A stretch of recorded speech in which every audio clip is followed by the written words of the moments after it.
Dito tayo sa Omega Watch. This is 330,000 yen. Yung conversion lalabas naman dito, kaya madali nyong malalaman yung halaga nito. Diba? Omega. Yan a closer look. Yan. 330,000 yen. Another Omega Speedmaster. 270,000 yen. Diba? Lahat dito is around, yung ratings lang ha, mga 9/10. 9/10. Ganon kaganda. This is another Omega Seamaster. 100,000 yen. Nakita niyo ba? Ayan. Then Omega Constellation. This is 70,000 yen.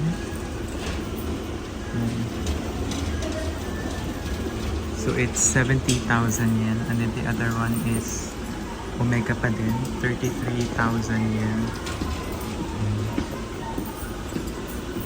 Bulgari. Later pupunta tayo sa Seiko. So as of now, Omega muna tayo. So from high-end, medium, and then yung affordable watches na tayo. Later din pupunta din tayo sa Tag Heuer, Hamilton. And then we have Omega Swatch. Ito mukhang bago talaga siya na Omega Swatch. 38,000 yen. Diba? Tingnan nyo naman. Sobrang ganda. Ito, mukhang 10. Kasi bago pa talaga siya. Mukha siyang bago.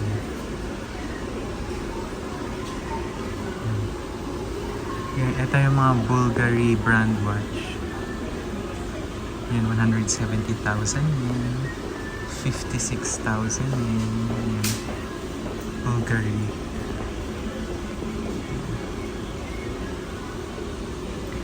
Okay, punta tayo sa Hamilton watches. Ito is nagko-cost lang po ng 63,000 yen.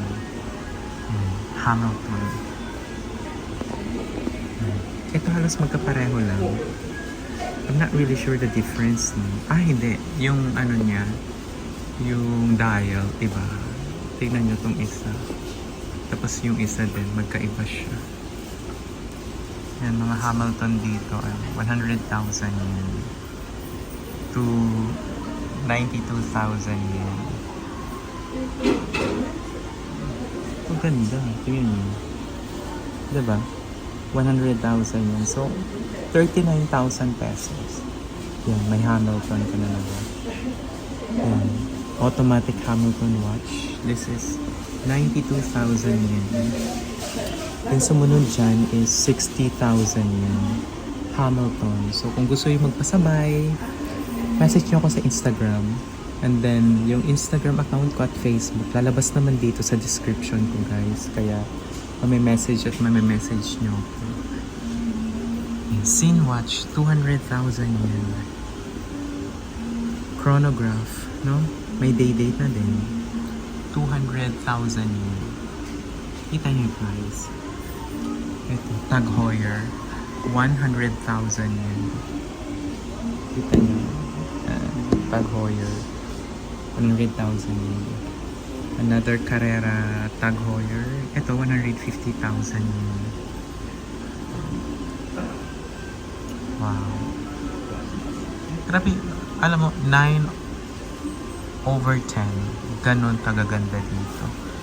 Yung iba dito parang halos bago.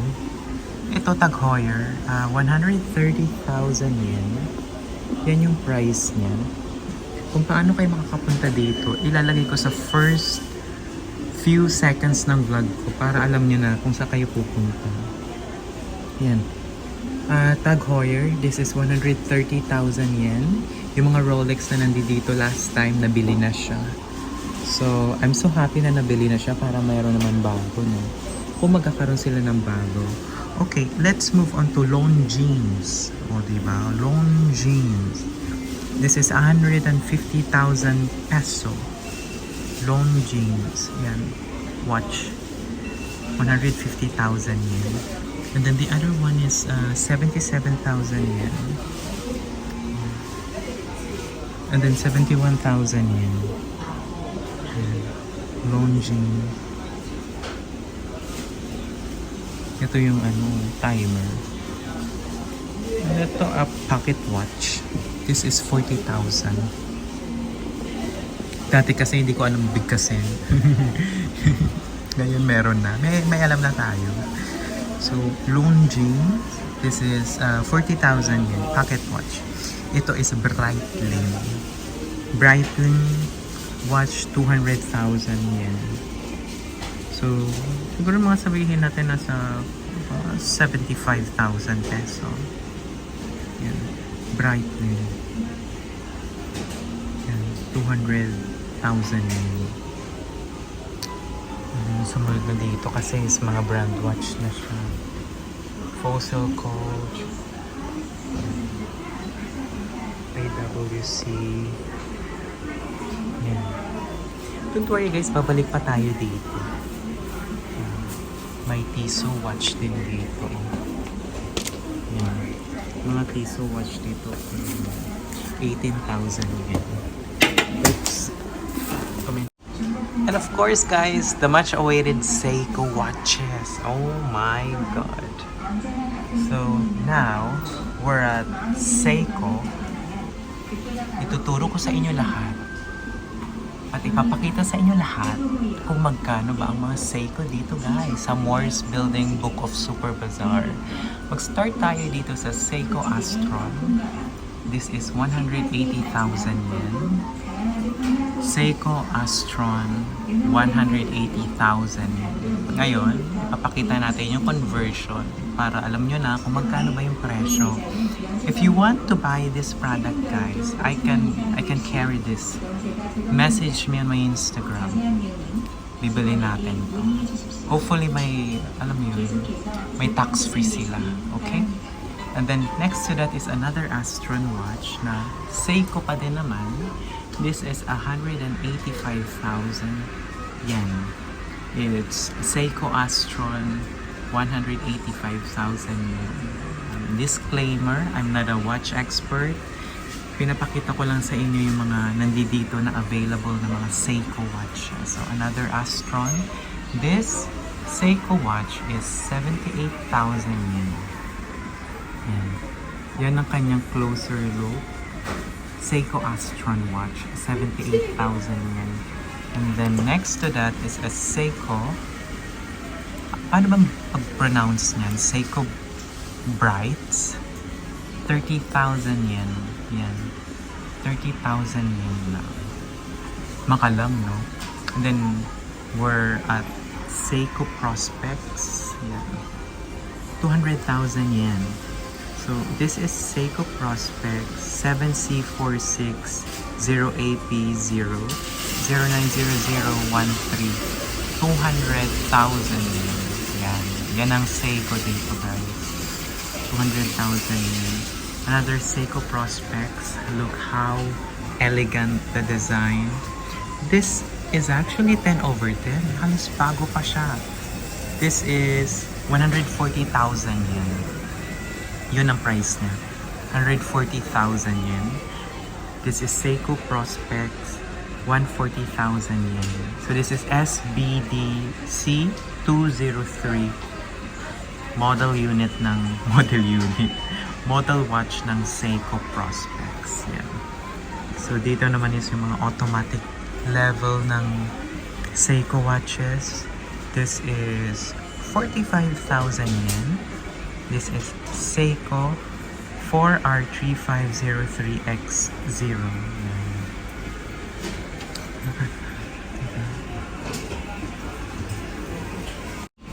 Resume with the vlog. May dumaan lang. This is another Prospects SBD C197 120,000 yen. If you can actually get a closer look at this watch, it's 10 over 10. Pristine condition, 120,000 yen. Seiko Prospects. Yan. Ganun siya kaganda. Ganun siya kalala. Oh my God. Almost new, pristine condition, guys. Automatic na diver's watch ng Seiko. This is 120,000 yen. And then next to that is a Seiko Prospects pa din. This is a 42,000 yen. Yan. Prospects, 42,000 yen. Yan. Yan ang price niya. So, yung bezel and dial is blue. This is dark blue. Yung katabi niya naman is dark black. Maganda kasi dito, hindi siya gaano ka laki yung, alam mo yung bezel niya. Hindi kagaya ng mga ibang watches na nandito na ang lalaki ng bezel niya. Tsaka yung mismong crown. Ito kasi mas bongga to.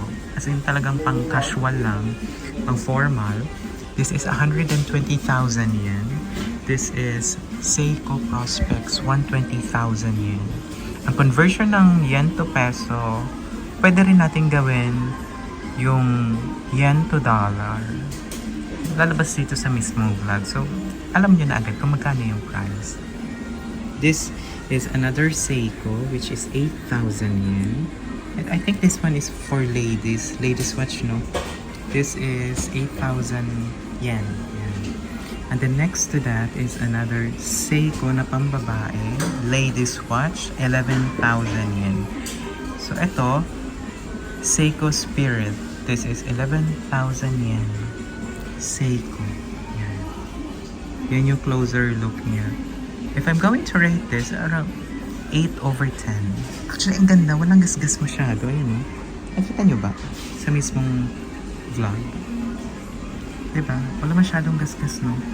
And then, yung next naman niya is yung 17,000 yen. This is Seiko 7B52A or 470061. Iba yung model niya. Ganda, no? Maganda. Another Seiko watch. Ito, pambabae again. This is 26,000 yen. And then, meron tayo ditong Seiko na naman na marine blue yung dial niya. And then, stainless steel naman yung bezel. This is 40,000 yen. Okay? Guys, 40,000 yen. Okay.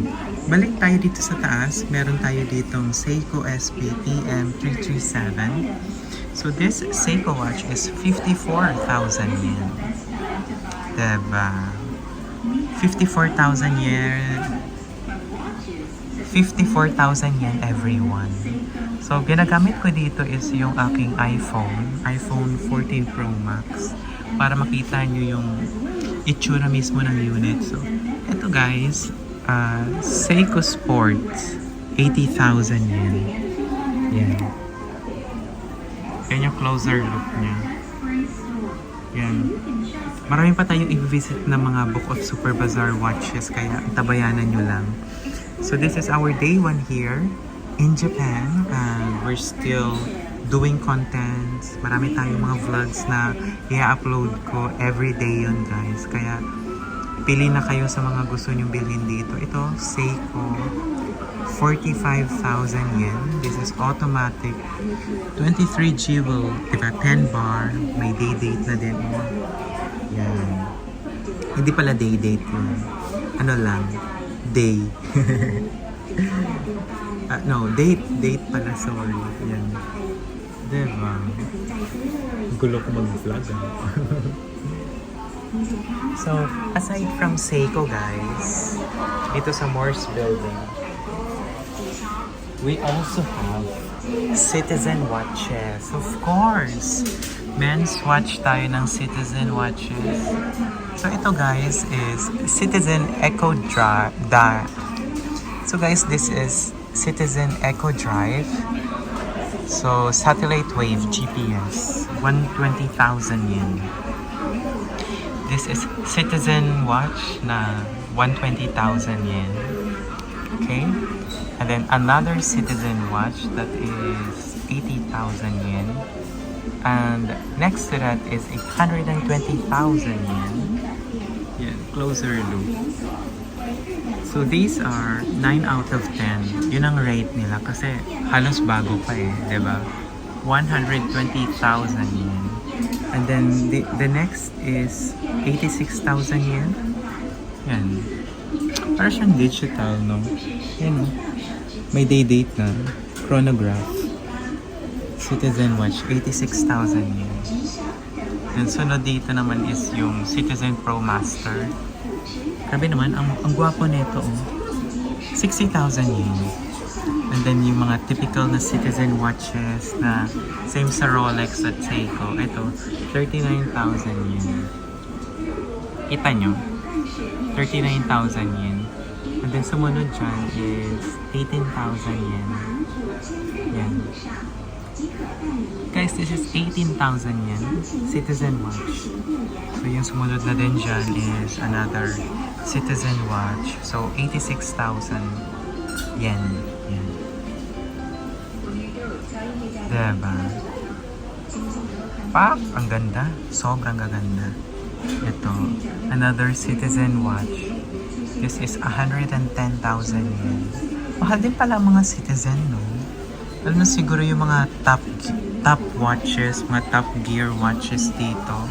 Citizen watches. Oh my God. Diba?